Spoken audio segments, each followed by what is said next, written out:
Company का नाम अनोखा बंधन। विकास को रात के 8 बजे मेघदूत होटल में पहुंच जाना था। उसकी कंपनी के एक क्लाइंट ने उसे मिलने के लिए यही समय दिया था, पर किसी दूसरे काम में फंस जाने के चलते वह समय पर नहीं पहुंच पाया था। विकास जब होटल पर पहुंचा तो रात के 9:30 बज के गए थे।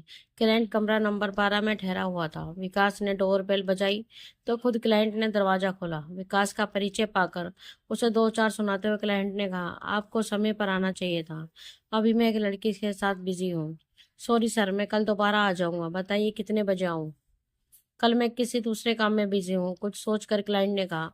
आप ऐसा कीजिए कि भीतर आ जाइए, फाइल तैयार है, सिर्फ मेरा दस्तखत करना बाकी रह गया है। विकास कमरे में आ गया। जैसे ही विकास की बेड पर नजर पड़ी तो उसकी आंखें फटी की फटी रह गईं। बेड पर कोई और नहीं बल्कि उसकी प्रेमिका रह चुकी सुनीता थी। वह अपने बदन को चादर में लपेटे हुए थी। विकास का मन कमरे से भाग जाने को हुआ, मगर उसने ऐसा नहीं किया। थोड़ी देर बाद फाइल लेकर विकास क्लाइंट के साथ दरवाजे पर आया। ना चाहते हुए उसने पूछ लिया, सर ये लड़की आपकी गर्लफ्रेंड है क्या? नहीं, कॉल गर्ल है। आज शाम को ही एक दलाल ने इसे बुक किया था। विकास को लगा जैसे किसी ने उसे बहुत ऊंचाई से नीचे फेंक दिया हो। विकास को सुनीता से बिछड़े हुए 2 साल हो गए थे। इस बीच उसने ना जाने कहाँ कहाँ उसे ढूंढा, मगर वह उसे नहीं मिली। विकास बिहार के समस्तीपुर जिले के एक गांव का रहने वाला था। ग्रेजुएशन करते ही उसे दिल्ली की एक बड़ी कंपनी में नौकरी मिल गई थी। वह कुंवारा था, इसलिए अपने माता पिता भाई बहन को गांव में छोड़कर दिल्ली अकेले ही आया था।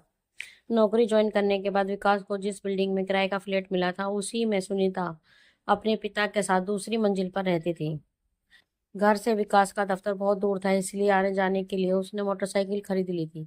शुरू में तो नहीं, मगर बाद में विकास को इस बात का ध्यान दिया कि शाम को जैसे ही उसकी मोटरसाइकिल बिल्डिंग के अहाते में आती है,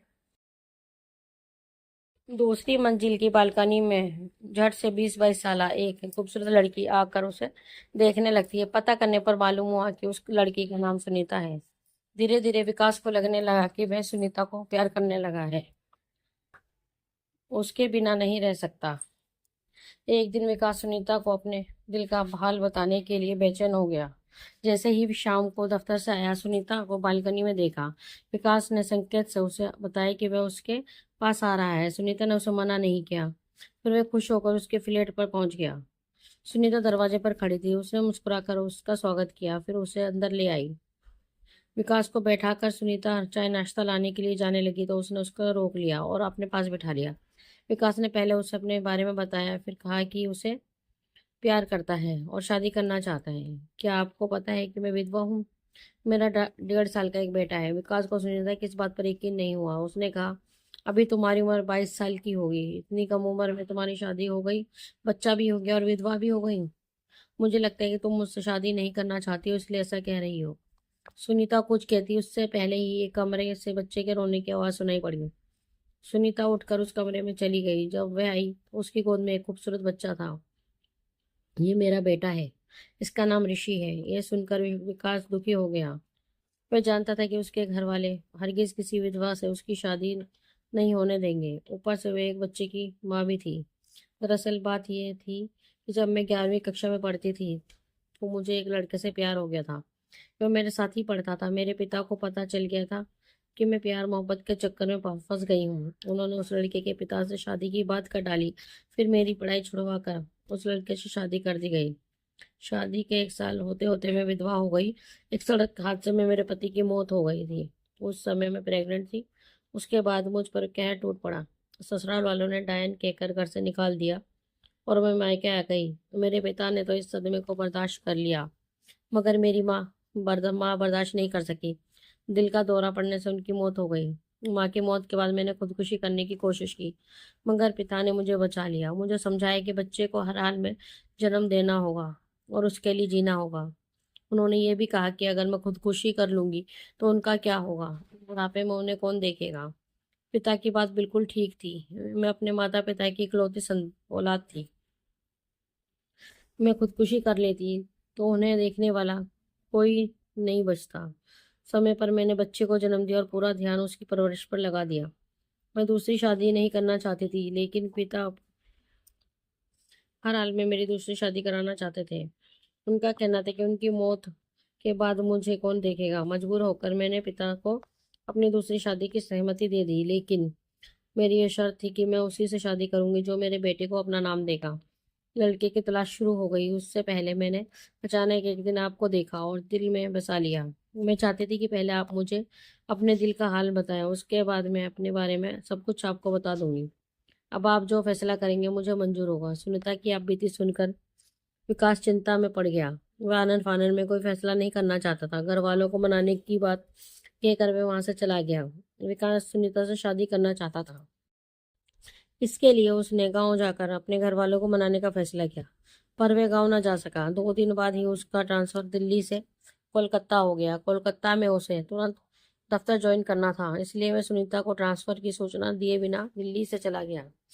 विकास ने सोचा था कि कोलकाता में दफ्तर ज्वाइन करने के बाद वह छुट्टी लेकर गांव जाएगा, उसके बाद खुशखबरी लेकर सुनीता से मिलेगा, लेकिन उसका सोचा नहीं हुआ।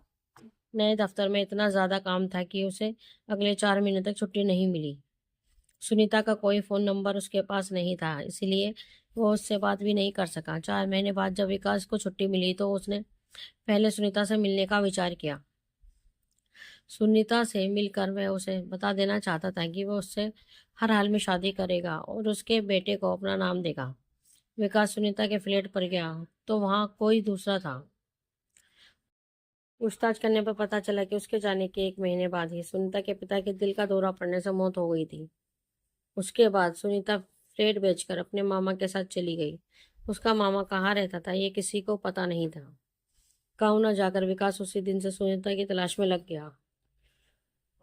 छुट्टी रहने तक उसने बहुत सी जगहों पर उसकी तलाश की। उसके बाद वे कोलकाता चला गया। विकास कोलकाता आ गया था, मगर उसने सुनीता की तलाश बंद नहीं की थी। उसी तरह 2 साल बीत गए थे। आज विकास क्लाइंट से मिलने मेघदूत होटल गया। वहाँ सुनीता को कॉल के रूप में देखकर उसे गहरा धक्का लगा था। बहुत सोचने के बाद विकास ने सुनीता से मिलने का फैसला किया। कुछ दिनों की कोशिश के बाद एक दलाल से विकास ने सुनीता के घर का पता चल गया। एक दिन शाम के 5 बजे विकास सुनीता के फ्लैट पर गया। कॉल बेल बजाने के बाद नौकरानी ने दरवाजा खोला। विकास ने जब उसे अपना परिचय दिया तो वह उसे दरवाजे पर खड़ा कर सुनीता से पूछने चली गई। थोड़ी देर बाद नौकरानी आई और विकास को अपने साथ भीतर ले गई। सुनीता एक कमरे में बैठी थी। उसके पास ही उसका बेटा ऋषि था, खिलौनों के साथ खेल रहा था। सुनीता ने उसे बैठने के लिए कहा तो वह सोफे पर उसके पास ही बैठ गया। विकास के कुछ कहने से पहले सुनीता ने ही कहा, आप तो मुझे छोड़कर चले गए थे, फिर 2 साल बाद मुझसे मिलने क्यों आए हो? मैं तुम्हें बहुत प्यार करता हूँ, फिर तुम्हें कैसे छोड़ सकता हूँ? विकास ने अपनी ट्रांसफर वाली बात बता दी। उसने उसे ये भी बताया कि वह उसकी तलाश में कैसे और कहाँ कहाँ भटकता रहा है। सुनीता चिंता में पड़ गई। अब तक जिसे वह बेवफा समझ रही थी, वह तो उसे अटूट प्यार करता था। उसके लिए उसने किसी से शादी भी नहीं की थी। कुछ सोचने के बाद सुनीता ने कहा, उस दिन आप मुझसे मिलकर गए तो लगा कि आप जरूर अपने घर वालों को मना लेंगे, मना कर मुझसे शादी करेंगे, लेकिन जब 2 दिन बाद आप एकदम लापता हो गए तो मुझे शक हुआ। पता करने पर मालूम हुआ कि आपको तो अपना ट्रांसफर करा कर कोलकाता चले गए हैं। आपने फ्लैट भी छोड़ दिया है। आपका कोई फ़ोन नंबर भी मेरे पास नहीं था जो आपसे कुछ पूछती। मैं चाहती तो कोलकाता के दफ्तर में जाकर आपसे मिल सकती थी, मगर किस हक से मिलती? आपकी थी, मैं थी कौन? 1 महीने बाद पिता ने जब आपके बारे में पूछा तो छिपा ना सके या क्या कह दिया कि आप मुझसे शादी नहीं करेंगे। मैंने मन ही मन निश्चय कर लिया था कि अब मैं किसी से भी शादी नहीं करूंगी। बेटे की परवरिश में मैं अपनी सारी जिंदगी बिता दूंगी। मैंने अपना फैसला भी पिता को बता दिया था।